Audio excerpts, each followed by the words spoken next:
The 1991–1992 South Ossetian War was fought as part of the Georgian-Ossetian conflict between Georgian government forces and ethnic Georgian militia, on one side, and the forces of South Ossetia and ethnic Ossetian militia who wanted South Ossetia to secede from Georgia and become an independent state, supported by individual Russian troops, on the other. The war ended with a Russian-brokered ceasefire, signed on 24 June 1992, which established a joint peacekeeping force and left South Ossetia divided between the rivaling authorities. Background: following the breakdown of the Tsarist regime in Russia, South Ossetians allied with the Russian Bolsheviks, fighting a war against the newly independent Menshevik Georgia. Initially, Georgia was successful, but in 1921, the Red Army conquered the country.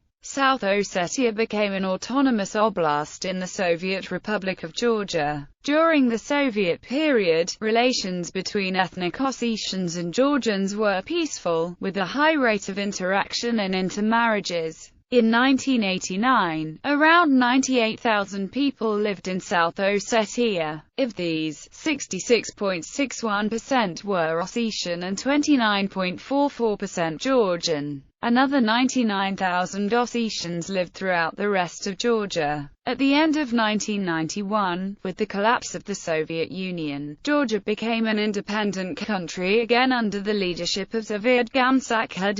While his agenda was mainly directed at Soviet policies, his actions were often also at the expense of minority groups within Georgia. At the same time, South Ossetians organized as well and expressed national aspirations. The Supreme Soviet of South Ossetia demanded a change of status to an autonomous republic, a move declared illegal by the Supreme Soviet of Georgia. On 23 November 1989, Gamsakh organized a demonstration of Georgians that was to occur in Tskhinvali, the capital of South Ossetia. South Ossetians prevented this by blocking the road. Violent clashes broke out, resulting in several people being wounded. In the following months, the South Ossetians started arming themselves. Gamsakh won the 1990 election to the Georgian Supreme Council, which was boycotted by South Ossetians. In response, South Ossetians organized a vote for a South Ossetian parliament.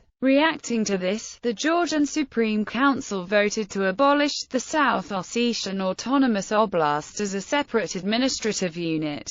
Towards the end of 1990, the situation for ethnic Georgians in Tskhinvali worsened sharply. There were reports of multiple cases of lootings and beatings committed both by Georgian and Ossetian forces and paramilitaries. In December 1990, Tbilisi declared a state of emergency in South Ossetia, and troops of the Georgian and Russian Interior Ministry were dispatched to South Ossetia. The commander of the Georgian Interior Ministry troops was appointed as mayor of Tskhinvali. Georgia also imposed an economic blockade on South Ossetia. A military conflict was imminent. Combatants: South Ossetian forces consisted of militia, volunteers from North Ossetia and other regions in North Caucasus. Most of their equipment and arms were former Soviet arms abandoned following the breakup of the Soviet Union. Former Georgian President Eduard Shevardnadze accused Russia of military involvement in the conflict. At the same time, the Ossetians claimed that Russian military and police failed to protect the local civilian population during Georgian attacks on Tskhinvali and surrounding Ossetian villages.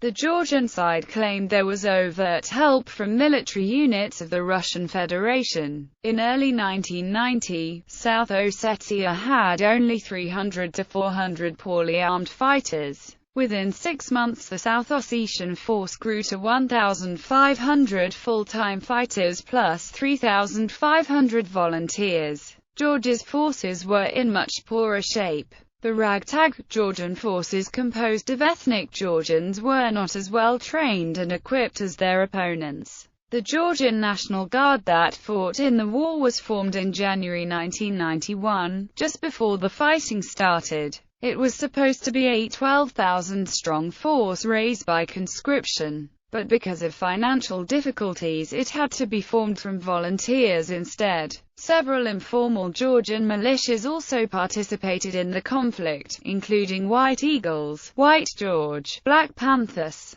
QTIC National Guard and Merib Kosovar Society. The fighting in Skin Valley first resulted in a divided town, an Ossetian-controlled western part and a Georgian-controlled eastern part. Towards the end of January, the Georgians withdrew to the hills around the city according to the Russian-mediated ceasefire. However, the economic blockade of South Ossetia was kept in place.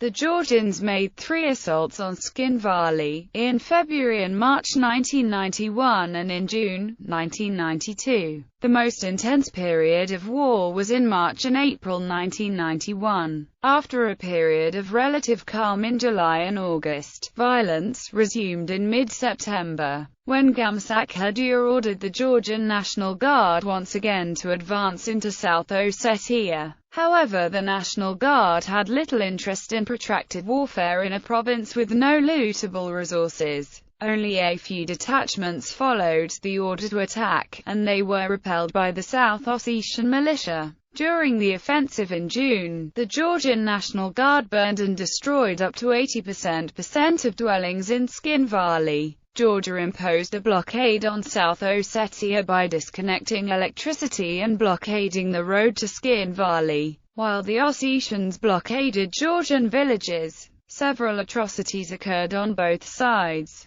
The fighting left hundreds killed and wounded, with South Ossetian villages as well as Georgian houses and schools in Skin Valley attacked and burned down. Georgian forces took up positions in the hills around Skin Valley and besieged the city. Other fighting took place around the city in the nearby villages and along the road to North Ossetia. In spring 1992, the fighting escalated again, with sporadic Russian involvement. However, in March 1992, Gamsakherdia was ousted and replaced by Eduard Shevardnadze. Soon after, Gamsakherdia loyalists staged an armed rebellion. Furthermore, the conflict with Georgia's other, bigger, separatist region Abkhazia, escalated into a war in 1992. As a result, Shevardnadze had an interest in ending the conflict in South Ossetia and signed the Russian-brokered Sochi Agreement. The ceasefire agreement left South Ossetia divided into areas controlled by Georgia and areas controlled by the unrecognized government of South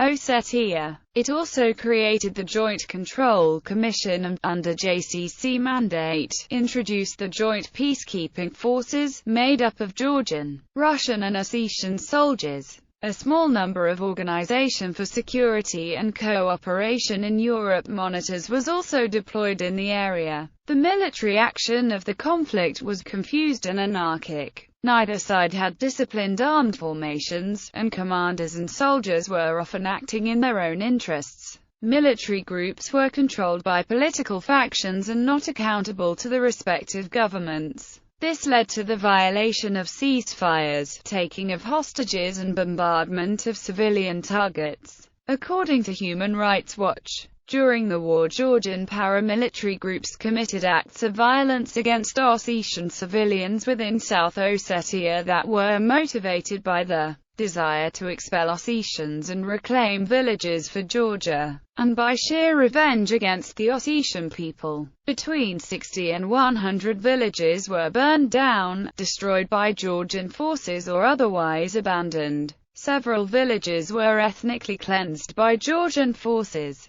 On the other side, Georgians living in Ossetian-controlled territory were easy targets. Houses occupied by Georgians were singled out, looted and burned down. During the war, approximately 1,000 people died. It also led to the creation of large numbers of refugees. About 100,000 ethnic Ossetians fled from South Ossetia and Georgia proper, mainly into North Ossetia. A further 23,000 ethnic Georgians fled from South Ossetia and settled in other Georgian areas.